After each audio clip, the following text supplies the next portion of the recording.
Lost Ark, one of the biggest global MMO launches in recent history, amassing over 1 million concurrent players every day on Steam for over a week after its official launch. Many players were curious about trying this new free-to-play game, but the question on everybody's mind was not if the game was good or not, as 1 million players couldn't be wrong, but rather, is Lost Ark pay to win? Asking this question to a seasoned gacha player such as myself, who has spent thousands and thousands of dollars across multiple games in the past 6 or 7 years, is Lost Ark pay to win? Yes, Lost Ark is pay to win, but does that make it a bad game? This reminds me of another massive launch back in 2020, Genshin Impact, an action role-playing game published by MiHoYo for mobile and PC. Genshin Impact also used the same free-to-play model, utilizing microtransactions as its main source of revenue. This proved to be incredibly successful as it generated $245 million in its first month, and over $2 billion in its first year, while still remaining one of the top grossing gacha games every single month. However, the burning question surrounding Genshin Impact was not, is it pay to win, but rather, how pay to win is it?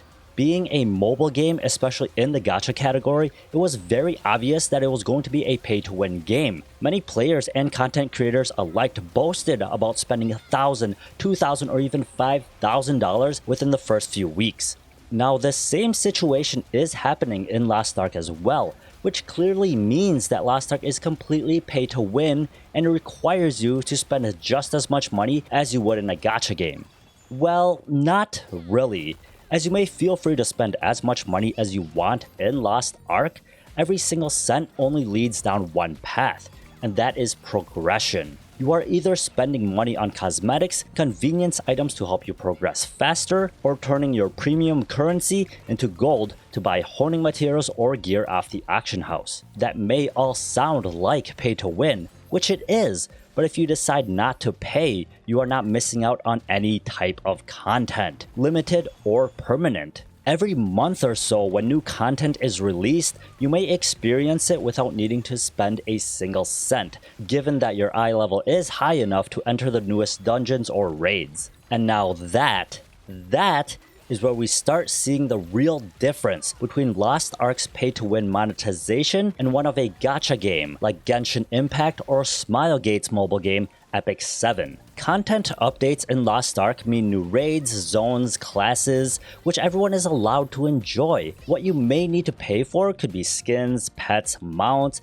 and mostly cosmetics. However, in a gacha game, there are content updates that come every 2 weeks or every month. Isn't usually new raids, game modes, or anything like that at all. Instead, it's new heroes, champions, monsters, basically playable characters. Now that may sound great and all, new characters for you to play with every single month? Except the problem is, you can't play with them.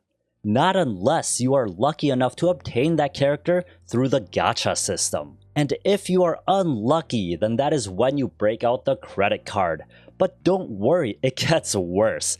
Games like Genshin Impact run every single new character on a limited banner, which means that when a new character releases, you have 2 to 3 weeks to obtain that character. If you don't, you may need to wait for an unspecified amount of time before that banner returns and you can try again at getting that character. And that is how they get you to pay. They get to you with FOMO, the fear of missing out.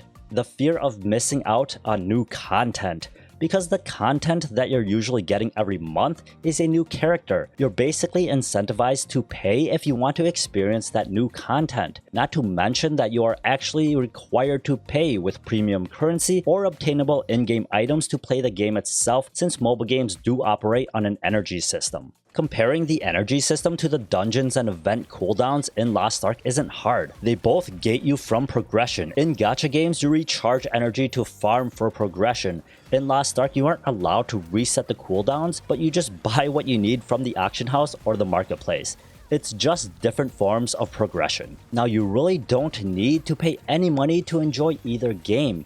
But just remember that you can play Lost Ark and enjoy every single thing this game has to offer without needing to pay a single cent. But you will never be able to experience everything that a gacha game has to offer without cracking open your wallet. So Lost Ark is a pay-to-win game, but does that make it a bad game?